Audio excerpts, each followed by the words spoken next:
Greetings, my name is Hardik Raj and today we will be discussing the question squared subsequences. This is an easy problem and the prerequisites are math. This problem was asked in April challenge of 2020. Let's look at the problem description. In the problem we are given an array of size n and we have to find the number of sub-arrays such that the product of the elements of the sub-array, so from I equal to say capital I or I equal to I till j, can be represented as the difference of two squared numbers.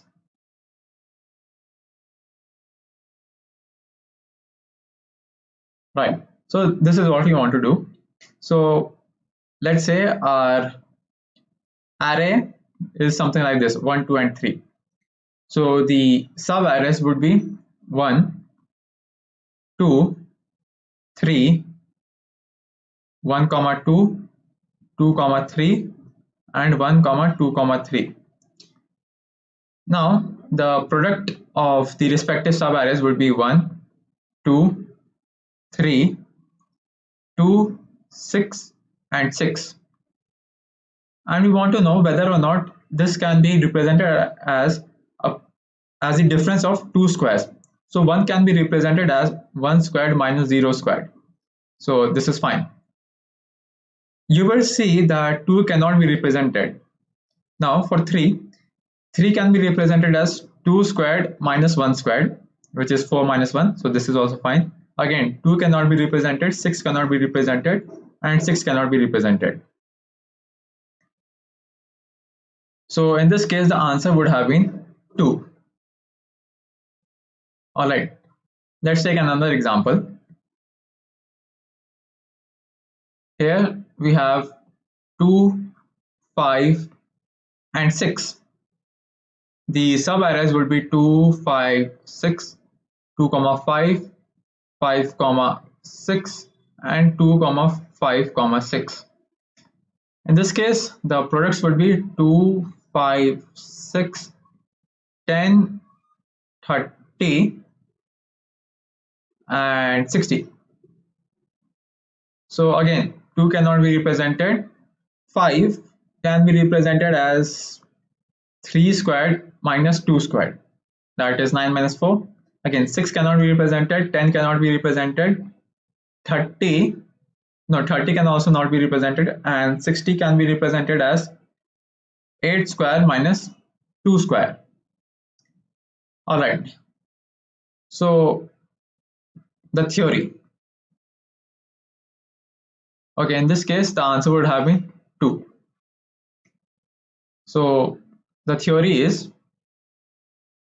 that any number, so basically what we are trying to do is, let's say that the product of any subarray is x and we want to represent it as the difference of two squares.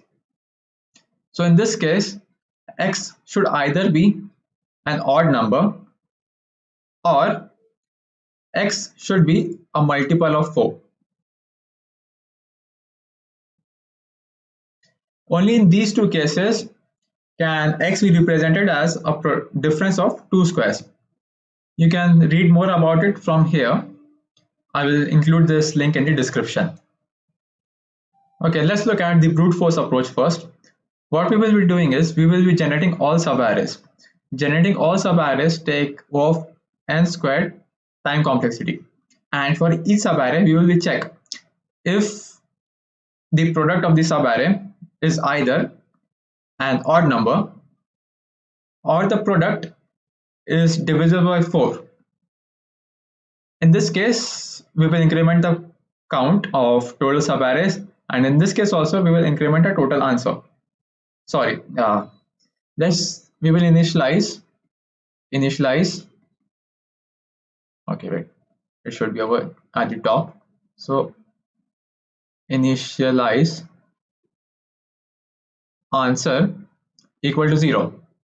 Okay, so if the product is either odd or is divisible by 4, in this case we increment answer, so answer plus plus.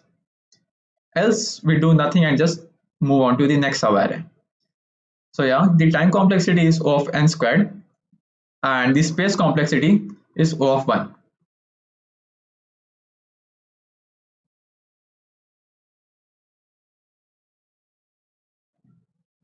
Okay, this is a brute force code. So there are quite a few problems with it. I will explain it later. So first of all, what we are doing is we are generating all these subarrays. All right, and we are checking if the product of a current subarray is odd. So if it odd, then increment the count. Else, if the product is divisible by 4, then also we increment the count, and at the end we output the answer.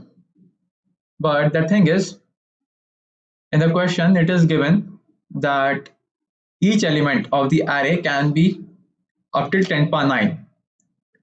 All right, so let's say if all the elements were 10 to the power 9 and there were 10 to the power 5 such elements, so it would be 10 to the power 9 into 10 to the power 9 into 10 to the power 9 and so on.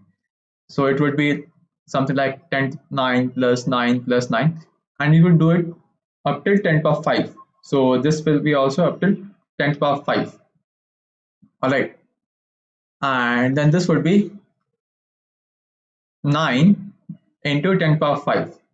So this number cannot be stored in int, and it cannot be stored in long int, and it cannot be stored in long int.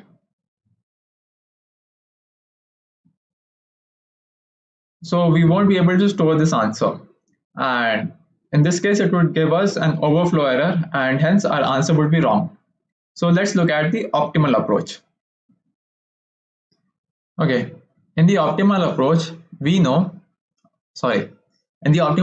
what we are going to do is, first of all, the total number of subarrays are n into n plus 1 by 2. Right, this is the total number of subarrays, and from these subarrays we are going to remove the bad subarrays, and this would give us the final answer. So what are the bad subarrays? So bad subarrays are those arrays which are neither odd and not divisible by 4.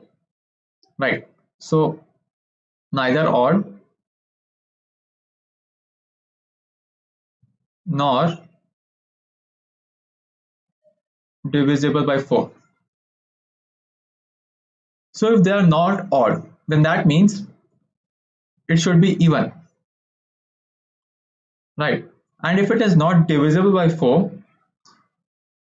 right, then that means the number cannot be of the form 2 power or 2 plus x into odd, right? Why? Because 2 plus x, this means also where x is greater than or equal to 0, then this can be written as 2 power 2 into 2 power x into the odd numbers. This is simple prime factorization, and 2 squared can be written as 4 into 2 power x into odd. This number is always divisible by 4. So what this means is the number should be of the form 2 into odd, right? Because this first condition is satisfied, that is, this is an even number, and this will never be divisible by 4. This will be at max divisible by 2, but not by 4. So we have to remove all those subarrays which are only divisible by 2. Now how we are going to do that? So let's write our aim. Find the number of subarrays which are only divisible by 2.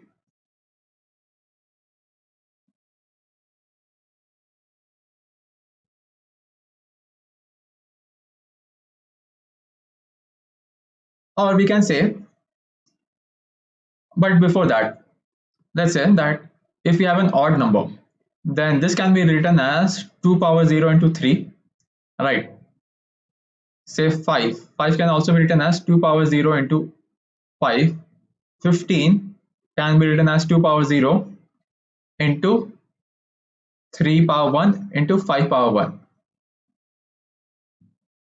Okay, now let's look at 2. 2 can be written as 2 power 1. 6 can be written as 2 power 1 into 3 power 1, or basically an odd, right? And we can also separate this.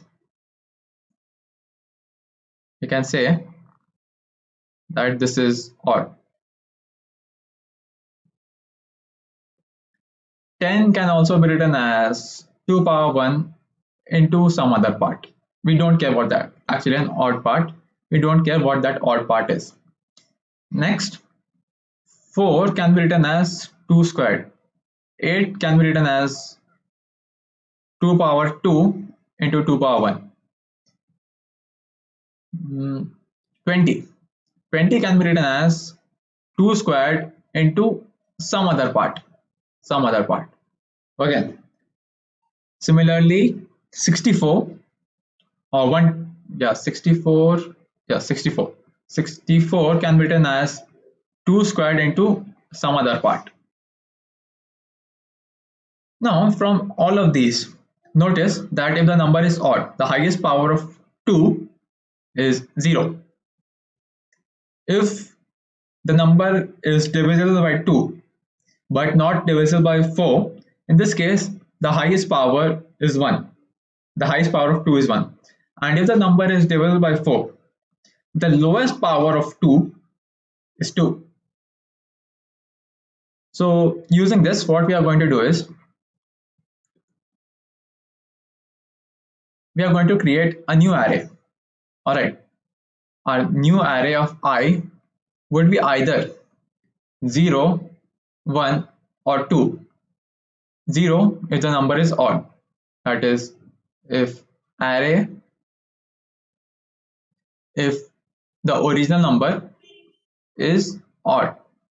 Okay, 1 if n is not divisible by 4, and else n is divisible by 4. So let's say that our array was 1, 2 and 3. So our new array would be 0, 1 and 0. Similarly, let's say our array would have been 1, 2, 4, 6, 3, 16. Okay, then our new array would be 0, 1, 2, 1, 0 and 2. Alright. And from this subarray, what we want to do is, we want to remove those subarrays which are only divisible by 2. Now, if a subarray is only divisible by 2, then in that case, okay, before that,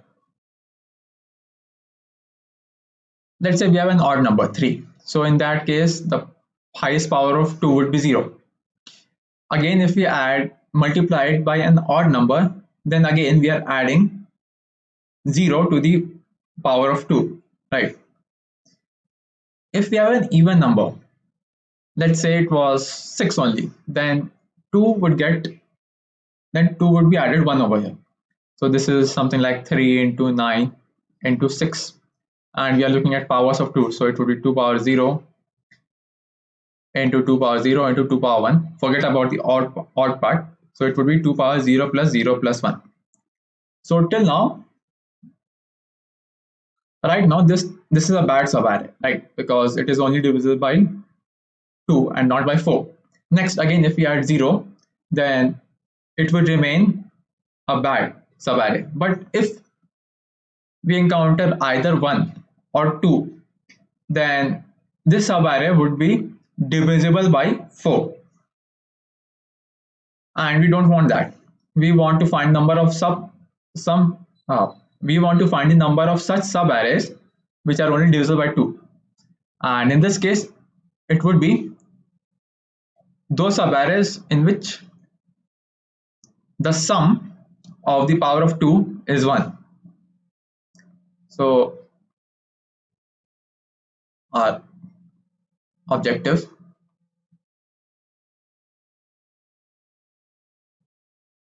find the number of sub arrays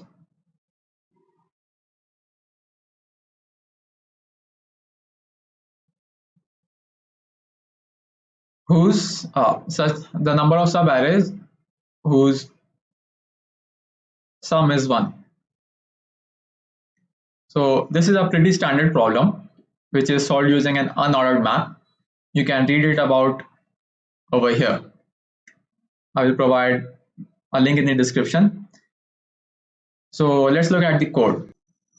Okay, so this is the code. In this code, what we are doing is, first we are taking the number of inputs.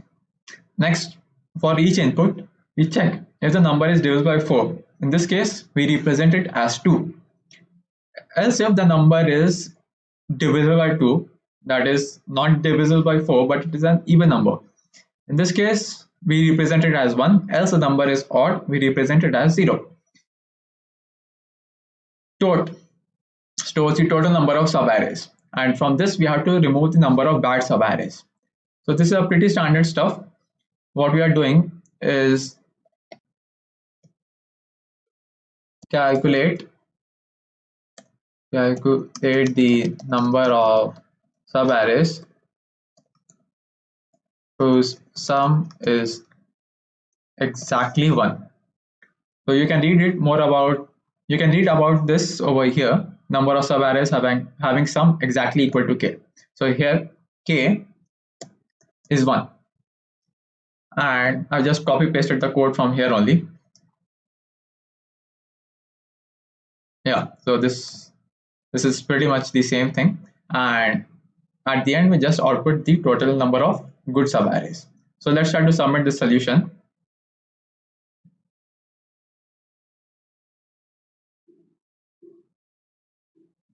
Okay, as you can see, the solution was accepted. And let's look at the idea once more to see what we were doing.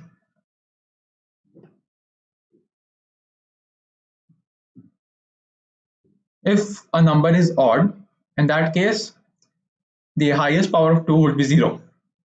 If the number is divisible by 4, then the lowest power of 2 would be 2. And if it is neither, then that means the only power of 2 that is left is 1. Now, when you multiply some numbers, first of all, let's look at the numbers and their prime factorization. So if a number x, so what we are doing is, it would be something 2 power p1 into some other prime numbers. So let's leave it blank. Similarly, another number y can be written as 2 power p2, where both p1 is greater than or equal to 0 and p2 is greater than or equal to 0. If they are 0, then that means the number is odd, else the number is even. Now when you multiply two numbers, so in this case the base is constant and the powers get added, right?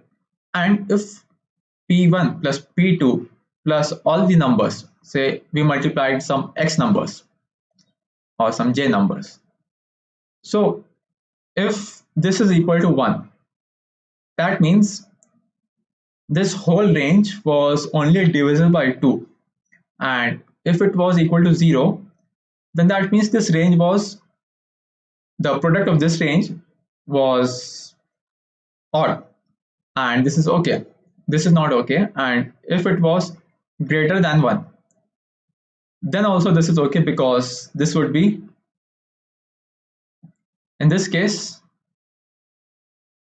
the range is divisible by 4. So we only want to remove such ranges in which the sum of powers is 1, and that is what we were doing. We replace the numbers by their highest powers of 2. If the number is divisible by 2, by 4, in this case we just represented it as 2 because it could have been, you could do any number greater than 1. Alright, if it is divisible by 2 and not by 4, in this case we have to represent it as 1 and else we have to represent it as 0. And yeah, and we want to remove such subarrays whose sum is 1. So let's look at the time complexity. So this does not take any time, but finding the bad subarrays take O(n) time. Alright, so this is our time complexity. And as for the space complexity, we are using an unordered map to store the previous sums. And so this is our O(n) is our space complexity. So I hope you understood this solution and see you next time.